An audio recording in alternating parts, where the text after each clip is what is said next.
Atem Tzavim Hayom Kulchem Lefnei Hashem Elokechem. The Zohar says Hayom, it means Rosh HaShana. And the question is, what is it come to teach us over here? Atem Tzavim Hayom Kulchem Lefnei Hashem Elokechem. It's a whole parsha about the bris that Klal Yisrael had with Hashem. It's a din of Arvis over here. What does it have to do with Rosh Hashanah? The word Atem Netzavim, the Tzavim means you're standing. Oymid, someone standing, that's Netzavim. We're all standing today in front of Hashem. I went to a question, I forgot where I heard it, where I saw it. We know a Jew is never an Oymid. A Jew never stands in one place, doesn't move. We're always a Heilich. Always going further, we're accomplishing. If someone's an Oymid, it's not a good sign. So it makes the question even bigger. Atem Netzavim Hayom. It's the day of Rosh Hashanah. Hayom means Rosh Hashanah. And what are we? When it's Tzavim, we're Oymdim. We're standing. But we're not a Heilich. Why aren't we a Heilich? Rosh Hashanah, we should be people who are Holchim. We want to accomplish more. Why in Rosh Hashanah do we say Atem Netzavim, we're standing and we're an Oymid? So to understand this, we really have to understand what our avodah on Rosh Hashanah is. If you look in the davening of Rosh Hashanah, there's not much said about tshuva. There's not much said in the Rosh Hashanah davening about how we do tshuva, and we're asking Hashem for mechila, v'slicha. Most of Rosh Hashanah davening is all about the malchus of Hashem. We start off right away, we say HaMelech HaKadosh, we change from Makel HaKadosh to HaMelech HaKadosh. Why are we changing? Because you want to show Hashem is the king, HaMelech HaKadosh. If you don't say HaMelech HaKadosh, you're not yet to daven. You have to daven over again. All these things that we add on Rosh Hashanah davening, none of them have anything to do with tshuva. All of it is the malchus of Hashem. How we're accepting upon ourselves the kingship of Hashem. In davening we say, usually we start Sheikhanad on a regular Shabbos. On Rosh Hashanah Yom Kippur we start HaMelech. Also, what is it? We're saying, we're starting to go a few words earlier, and we're saying HaMelech. Also to show that the avodah of Rosh Hashanah is HaMelech. To say Hashem is the king, Hashem is the one that reigns over the world. And how do we do that? What are we trying to accomplish with that? The Gemara in Baruch says that if somebody doesn't have kavanah with the first pasuk of Kriya Shema, with the Shema Yisrael Hashem Elokeinu Hashem Echad, lo yotzei yedei chavosai, he's not yotzei his chiyuv. He's not yotzei his chiyuv of Shema. And there's a Rashba, we say something down the Rashba, and we pass on that way halacha l'maisa. The Rashba says there's a famous machlokes by all mitzvahs. If mitzvah is tzrichas kavana or mitzvah is ain't tzrichas kavana. If you have to be mechavan when you're doing a mitzvah, or you don't have to be mechavan when you're doing a mitzvah. Now, what does that mean? The regular machlokes, a mitzvah is tzrichas kavana or mitzvah ain't tzrichas kavana. The machlokes says when I'm doing a mitzvah, let's say I'm taking a lulav or an esrog, and I'm doing the mitzvah. Do I have to have in mind, do I have to know what I'm doing? I have to have in mind, I'm being Mekayim, the mitzvah of lulav. And if you don't have that in mind, you just take the lulav in your hand and you shake. That's the machlokes, if you're yaitza or not. Mitzvah tzrichas kavana, you weren't yaitza, you picked up the lulav and you shook it, you have no idea what you're doing, you're not yaitza the mitzvah. Mitzvah is ain't tzrichas kavana holds that even if you didn't have in mind the same mitzvah, you just shook the lulav, you yaitza the mitzvah anyway. That's the regular machlokes of mitzvah tzrichas kavana, mitzvah ain't tzrichas kavana. Says the Rashba, and there's a halacha l'maisa. By the first pasuk of Kriya Shema, everyone is masking, you have to have kavana. So what does that mean? Everyone is masking, you have to have kavana. So most people think what it means is you have to be mechavan, that I'm being yotzei my mitzvah of Kriya Shema. The same way you have to be mechavan when you're saying a lulav. If you're mitzvah tzrichas kavana, you have to be mechavan that you're being yotzei your mitzvah of netilas lulav. Says the Rashba, not that way. Mitzvah tzrichas kavana by Kriya Shema, and everyone agrees you have to have kavana, does not mean that you have to be mechavin to do the mitzvah of Kriya Shema. Says the Rashba. V'atam sheb'sham mitzvah shehem mitzvah say kol she'osa mitzvah af bish lo nischaven lo harei kayim mitzvah say. The Rashba says all the mitzvahs, if you're not mechaven, you're yotze mitzvah. El she'ein zeh min hamuvcher. It's not the best way to do the mitzvah. You should be mechaven to do the mitzvah. You should have kavanah. But kol shkin sheyotze, you're yotze the mitzvah. Still, the mekivin latzes af bish sheheira be'emtza mitzvah, you're okay. A regular mitzvah, if you have kavanah to be yotze, even if your mitzvah is srichas kavanah, and you have a mind to be yotze the mitzvah, and then in the middle of the mitzvah you thought about something else.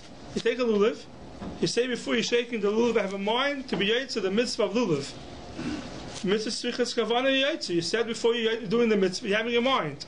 But while I'm shaking the lulav, my mind is elsewhere. I'm thinking about something else. Then, even if your mitzvah srichas kavanah, you're yotze the mitzvah. Because you just have to have a mind that I'm doing a mitzvah. He had that in mind when you started, he ate to the mitzvah. In the middle, your mind was wandering, you were thinking about something else, doesn't make a difference. He ate to the mitzvah anyway. Says the Rashba, Aval Elu, Shehen Kabbalas Malchus Shemayim.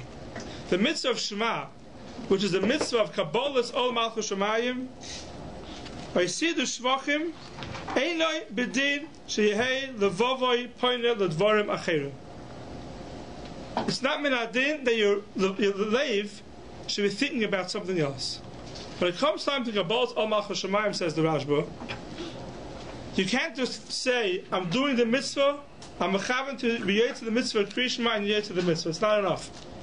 You have to know what you're saying and know what you're doing. When you say Shema Yisrael, Hashem Elokeinu, Hashem Echad, you have to know what you're doing. You're being mekabel upon yourself, Ol Malchus Shemayim. You have to understand what you're saying also. Not just you have to have a mind to be yet to the mitzvah of Kriya Shema. You have to have more than that. You have to know exactly what you're saying and have a mind to mekabel Ol Malchus Shemayim. And that's the way we paskin. If you look in halacha, it says if someone says Shema, it's not mechaven la yatsa.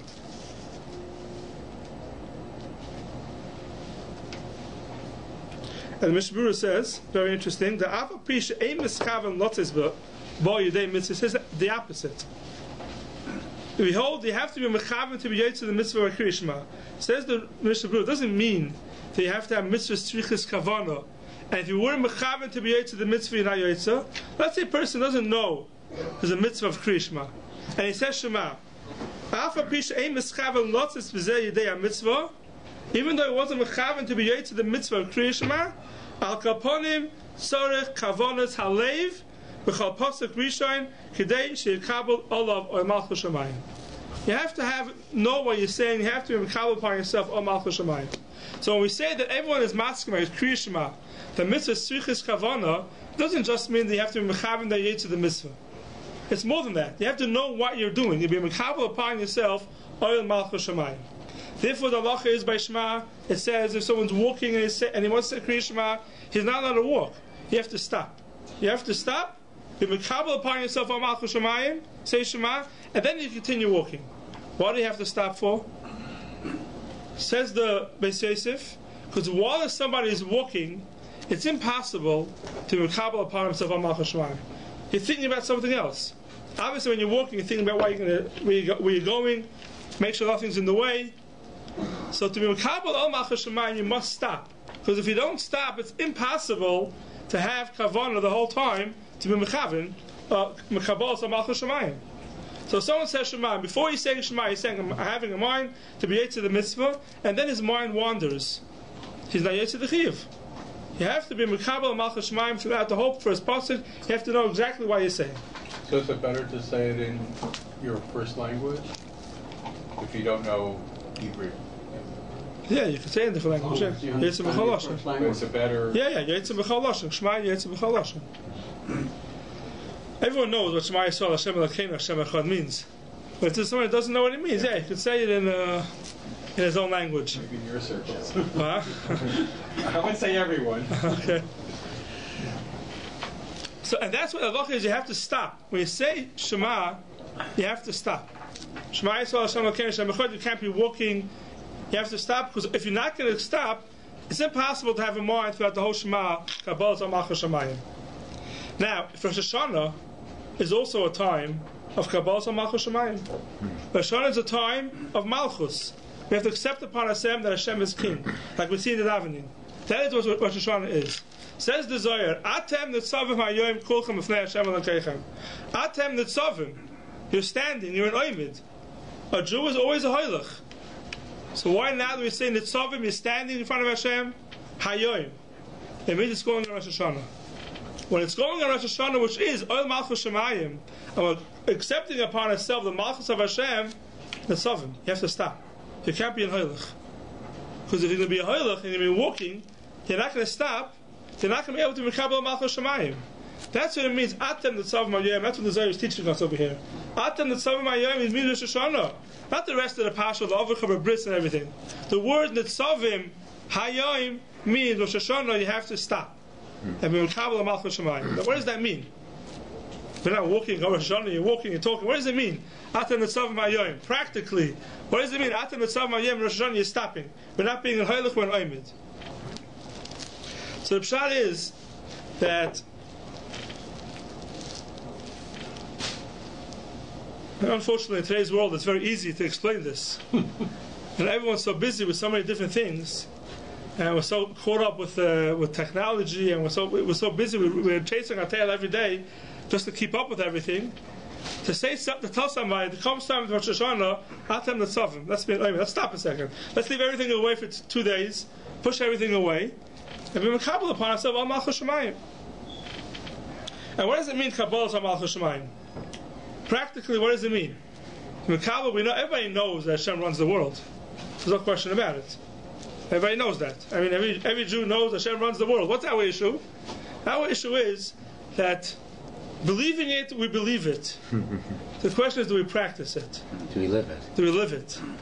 Do we live it every day? Do we live the fact that Hashem is king?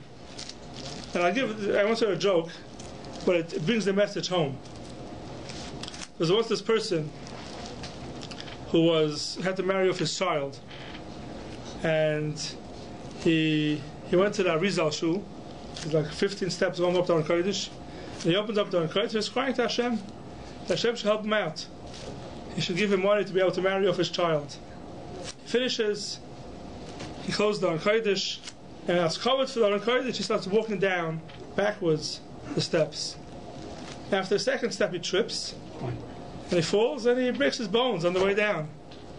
And he gets up and he says, "This is a joke, but it hits home." He gets up and he says, "If you don't want, that's fine, but don't push me." Now, what does that mean? That means a person in his daily life, right, knows that Hashem runs the world, but when it comes time to every action that we take, we don't think about it. Yeah, we come to davening.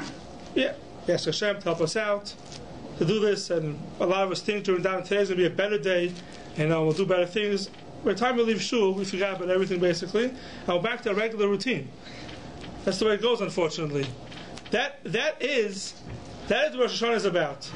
To mekabel Malchus Shemayim means to stop and to think and to accept upon yourself that we're going to live it, not just believe it. We're going to live the Malchus Shemayim in our daily lives, and not just think about it, and not just know it exists. To live it in our actions, which is very hard. And I'll explain it with when I was taking driving lessons. I remember that I used to watch my parents drive, and someone who drives knows that the steering wheel is never it's straight. You're constantly moving it to the right, to the left. Now, as a kid, I was looking at my parents driving, and I would think to myself, right, left, how do you know exactly when to turn the steering wheel to the right and when to the left? Every couple of seconds, you're moving it to the right, to the left. How do you know exactly? Don't think about it when you're driving next time, because you're not going to be able to drive. But that's the way it is. You look at somebody driving, they're never holding the steering wheel straight. It's always going to drop to the right, drop to the left. And I was inspired from my parents. How do you know exactly when to turn and drop to the right, when to drop to the left? I get into the car, and I start my driving lessons, and right away I'm nervous, because I don't know exactly when to turn to the right, when to turn to the left. And the guy who was giving me driving lessons saw that I was struggling. I said, "Yeah, but I don't know when to turn to the right, when to the left." And he told me something, which is a message we should all use. He says to me, "You just look straight ahead. You have to know where you're headed. Once you know where you're headed, everything else will fall into place. Point in the distance. Yeah, you look at the distance where you're headed. The rest, the right and the left, that happens by itself. Yeah. You just have to know where you're headed. That's what he told me. Look straight ahead, everything else will come. The same thing is the message in life. But Kabbalah Baruch Shemayim, you're right, if you think every second exactly what to do, we have to know exactly where we're headed. What we want to do is, Kabbalah in Rosh HaShana is, Kabbalah Samach Shemayim, we want to live with Hashem. We want to do exactly what Hashem wants to do in every step that we take. And then eventually, we build ourselves up and you do it, and it ends up happening that way. And this is really a first pasuk. Because the pasuk says, in the end of last week's parasha, Haydoisa b'chem hayom et shemayim v'sa'aretz, hachayim v'amaves, nasata l'fanecha bracha v'aklala, uvacharta b'chayim. And you should choose life, the man tichya that you should live. So let's first start with the v'charta b'chayim. The pasuk is giving us an answer. You have in front of you life and death, good and bad, uvacharta b'chayim. And you should choose life. Now you don't have to be a rocket scientist to figure this out. If someone gives you a choice, life and death, what are you going to choose? Of course. What's the Torah telling us? I'm giving you life, I'm giving you death. Go make your choice. Everybody knows what you have to choose. But the pasuk is Hashem is not telling us choose life, telling us what we should do. Hashem is telling us, someone's going to think, what does life mean? What does it mean? You choose life. What does life mean? It means I should live a life like a Jew. Meaningful life. Meaningful life. There's once a person who was read a shidduch, and started asking information about the family, and he asked information about the girl's grandfather, and the person said, not alive anymore. Okay, not alive. You don't have to go asking anymore. He comes to the chasana, and the father of the chasan goes to the side where the college taking pictures, and he sees someone sitting there next to the family in his sneakers, in a polo shirt, unshaven, missing a few teeth, looks like a shikar. And he goes over to the shadchan and says, who is that person? So he goes up to somebody else and says, who is that person? He says, you don't know who that is? That's the Khal's grandfather. Oh, he woke up. Khal's grandfather. That's yelling. He runs over to the shadchan and he says, what's going on over here? I asked about the Khal's grandfather, and he said, they don't have one. You're hiding it from me? You're hiding from me that the grandfather is a shikar? So the shadchan turns to him and says, that's called living. That's called living? What does Becharta B'chayim mean? Living. What does living mean? To choose the way of life, a meaningful life. Hashem is telling us, Becharta B'chayim, He's not telling us you have a choice, Chaim or Mavas, pick life. We know that you have to pick life. What Hashem is telling us is, it's enough if you just choose life. Not to live that way. It's enough. All I'm asking you is, Ubecharta B'chayim. Wanna live life, a meaningful life. If it's hard, I understand that. But that should be where you're headed. You should know where you're headed. The Becharta B'chayim, with the choice of life, Hashem is satisfied. Not that you have to live life that way, because sometimes you have nisyonis. A person has times that it's hard for him. But as long as the person chose Ubecharta B'chayim, and you chose life, and that's where you're headed, Hashem is happy with that.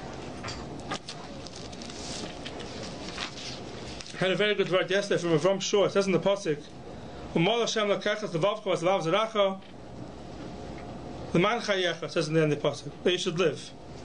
What does it mean that you should live? Umal Hashem lekechas levav zeracha v'levav zeracha liyavet Hashem lekecha b'chol levavcha v'chol nafshecha l'man chayecha. Where does l'man chayecha fall into the pasuk of Umal Hashem lekechas levavcha v'levav zeracha? Hashem will take away the bad from your heart. L'man chayecha, that you should live. What does it mean, l'man chayecha? We're not talking about life and death now, we're talking about doing good and doing bad. So he said, I forgot where we said it from, only after Hashem takes away the bad things in your heart, then l'man chayecha, then you'll have a life. Because told that it's not called living. A life without going in the right direction is not called living. That's umal Hashem lekecha l'man chayecha. That you should live. You should have a meaningful life. So getting back to Rosh HaShana, we said Becharta B'chayim. You should choose life. Choose life means Hashem is happy with a person who comes time to Rosh HaShana, he's makabel upon himself on Malchus Shemayim, and he chooses life. Choosing life means that's where I want to head. I want to have a meaningful life. I want to live every day, constantly living for Hashem. Not believing in Him, but living Hashem, which is a whole different madrega.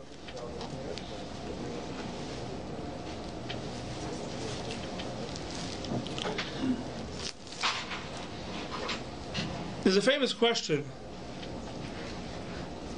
where davening on Rosh HaShana for a good year. Everyone's asking Hashem to have a good year, a healthy year, matzliach year, and after that comes Yom Kippur, and we ask Hashem for kapara on all our chatoim. And the obvious question is, first we should get rid of all our chatoim, make sure everything is away, and then go to Hashem and ask Him to have a good year. How can we come to ask Hashem for a good year when we're still full of all of our chatoim? In the Ani Mamim, as we say,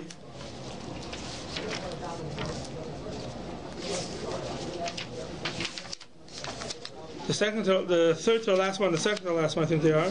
Ani Mamim Shleimer Shaboris Baruch Shemoy Dei Kamasa Ben Yadam V'Chom Achshavosam Shenemer Ayitziach Aliba Meven Kol Maasayim. That's one. And the next one is Ani Mamim Shleimer Shaboris Baruch Shemoy Goyim Tov L'Shem Mitzvaysav V'Manish L'Mish Yavra Mitzvaysav. Two Ani Mamins.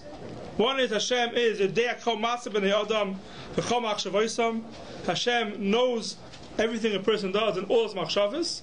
And the next one is Ani Mamim Shleimer Shaboris Baruch Shemoy Goyim Tov L'Shem Mitzvaysav V'Manish L'Ovrei Mitzvaysav. He pays good for the people who are do his mitzvahs and bad for people who don't do his mitzvahs.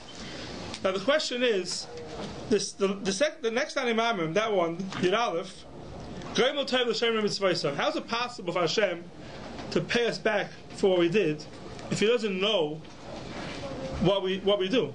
He doesn't know our machshavos. The only way Hashem can pay back correctly for good and for bad is if Hashem knows our machshavos. He knows our ma'asim. The only way He could pay us back is if He knows it. So included in Hashem paying us back for the good and for the bad, included in that is that He knows exactly what we do. If He doesn't know it, He can't pay us back. So why are there two separate Ani Mamins? So I once heard from Moshe Shapiro an unbelievable vart. He said like this: Rosh HaShana and Yom Kippur are two different avodas. He said Rosh HaShana is Kabbalah to Malchus Shemayim, Yom Kippur is Tshuva. So he said that on Rosh HaShana, if you look in the Rambam, it's mashma that Hashem decides if a person is b'sifrei tzadikim or b'sifrei rishon. It doesn't say anywhere that Hashem decides if you're going to get punished or if you're going to get schar. It doesn't say that. It says sifrei tzadikim, sifrei rishon. Now what does that mean? So it means it's like this, he said. He said there's two anhagas in the world. Hashem has two ways of dealing with people. There's people who are tzaddikim. Hashem deals with tzaddikim one way. And there's people who are rishonim. Hashem deals with rishonim a different way. There's two ways Hashem deals with people in the world. We see it, kama rights we have in the Gemaras, that Hashem deals with tzaddikim one way and with rishonim a different way. So he said that Rosh HaShana, Hashem is deciding, are we b'sifrei tzaddikim or are we b'sifrei rishon? He's not deciding any punishments or any schar. Hashem is just deciding which way He's going to deal with us this coming year. Tzaddikim or rishon. That's Rosh HaShana. And that's the first Ani Mamim over here. Hashem knows your machshavos and your ma'asim. Meaning, Hashem goes ahead, takes a person and says, where are you headed? I know a person did certain averis and comes to Rosh HaShana. We didn't ask tshuva yet. Where are you headed? Are you a ve-chatima b'chayim? Are you of the people who down the road their choice is ve-chatima b'chayim? Is that your mahalach hachayim? Or no? I'm busy with all the other narishkaitin. I'm enjoying everything in this world. and I'm running after all the Mishagasim in this world, and that's what's most important to me. What's important to me is everything else, what's going on in the world today. Torah mitzvahs, yeah, it's secondary. Of course, I'll come to shul, I'll daven, keep Shabbos, I'll do all the mitzvahs. But what's more important to me? More important to me is everything else in the world, not the mitzvahs and not living with Hashem. That, unfortunately, goes to the Sefer Yishayahu. A person who is the opposite, what's important to him is Hashem, is the mitzvahs, he chooses that way, even though it happens during the year that a person doesn't go that way, things happen, he gets caught up in certain, mishigasin in this world. Okay, a person's a person, it happens. That will wait for Yom Kippur, and we'll ask for Mechila or Seis Mechuvah. We'll ask for Mechila and Kapara for that. On Rosh HaShana, Hashem wants one thing. Hashem wants to see which way are you headed. Are you Sifrei Tzadikim? Or are you Sifrei Rishon? That's the first Hanimamim. He knows where you're headed. And he can see exactly where a person wants to go. The next Hanimamim is Charav Oynish. That's Yom Kippur. It's a different Hanimamim. That's over Seis Mechuvah. We ask Hashem to forgive us on our Averis and to give us schar for our mitzvahs. That is over our Seis Mechuvah. That's only once we chose the way that we're going to head on Rosh HaShana. That's the B'charta B'chayim.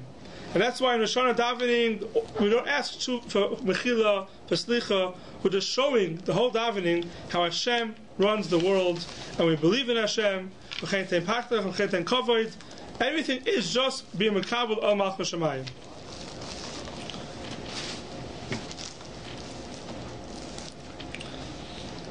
And how do we show this?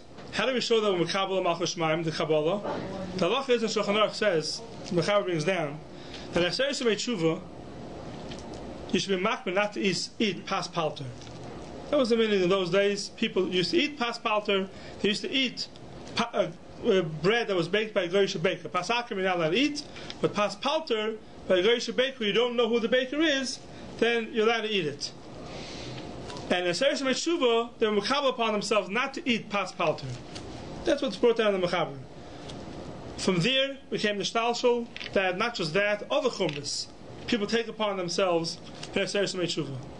Not just pas palter, whatever chumras people want to accept upon themselves in Aseret Yisrael Tshuva, they accept upon themselves for those 10 days. And the question is obvious. For 10 days, you call upon yourself a chumrah, and then afterwards you go right to you're back to the regular way. So you're all thinking, b'charta b'chayim. You want to show where you're headed, right? You want to show where you're headed. It's a nice pshat. I think there's a better pshat. I think the pshat is like this. When we all have households, Baruch Hashem, and we know that a regular day our house runs a certain way. Not everything is put away. Things could be flying around. Shoes could be on the floor, and dishes are dirty. Whatever it is, everybody in their own house, the way it runs in a regular day, which is normal. A person's house who's spick and span 24/7, there's something wrong with that person. But every house is normal. Every household runs normal, especially with kids in the house. A person is making sure the kids, put everything back in. Certain things you have to mark around. You finish eating, you put your dish in the sink, you clean it. But not everything has to be perfect, because it's impossible to live a house that everything should be in its place 24/7. But when someone comes to your house, you have a guest coming to your house, a chashuv guest comes to your house, whether it's a father-in-law, mother-in-law, or somebody else, whatever you want to call a guest, a chashuv guest comes to the house. What do? You make sure the house is spotless. Spick and span, the house is spotless. Now this person comes into your house. Are you fooling him? Does he not know that 10 minutes ago before I came, the house was flying? He knows that, right? So are you fooling him? After he leaves also. And after he leaves also. Second he leaves, and he leaves the mess can lay there for another couple hours. It's not going to put everything away. So are you fooling him? You're not fooling him. Someone's going to say, you know what, I'm having a guest come into my house. He knows what my house looks like. So you know what? Why should I bother cleaning up? I'm trying to fool him? Let's leave the house the way it is. He'll understand, this is my house. Come into my house the way it usually is. The answer is no. If you have a guest coming to your house, a chashuv guest coming to your house, you have to, in respect for the guest, you have to clean up the house. You put everything away to show respect for the guest. And if you don't do it, and you say, my house is regular, when you come also, I'm not trying to fool you. It's not that you're not fooling him. You're not giving him a due respect. You're not giving him a due respect. Rosh HaShana, Aseret Tshuva is a time that Hashem comes closer to us. Anila doidi v'doidi li. Hashem is coming closer to us. Now Hashem is coming closer to us. We're having a guest coming into our house. Now, yeah, you can leave everything the way it was. That's not respect to the guest. Therefore, in Aseret Tshuva, we accept upon ourselves certain chumas that we don't have all year round. And we're not trying to fool Hashem. And it's not even that we're trying to show him where we're headed, what we want to do. It's more than that. If a person is not going to change his ways in Aseret Tshuva, he's denying the fact that Hashem is coming closer to us in Aseret Tshuva. If you're denying it, you're not showing respect to Hashem. That means you don't believe Hashem is coming closer in Aseret Tshuva. That's why in Aseret Tshuva we have more chumas upon ourselves. Not that we're trying to show where we're headed. In respect to Hashem, because if we don't do it, we're denying that Hashem is here now. That's what we have to do in Aseret Tshuva. And that is part of being Mechabel Malchus Shemayim. Hashem comes closer to us. The King is coming. We accept him as King. How are we showing that we're accepting Hashem as King? By acting differently these days. Not that we're fooling him. He's here now. Hashem is closer to us. Whatever that means. But it's definitely, we know there's such a thing that Hashem is closer in Aseret Tshuva. And he's doing a din now. He's going to say, are we tzaddikim, or we show him? He's going to make a din for everybody. That's why in Aseret Tshuva we act differently. Not that we're trying to fool him. And respect to Hashem. So we should always we should act differently in Aseret Tshuva, and we should each be mekabel upon ourselves something different all year in respect to Hashem, and we should be zayich to have a good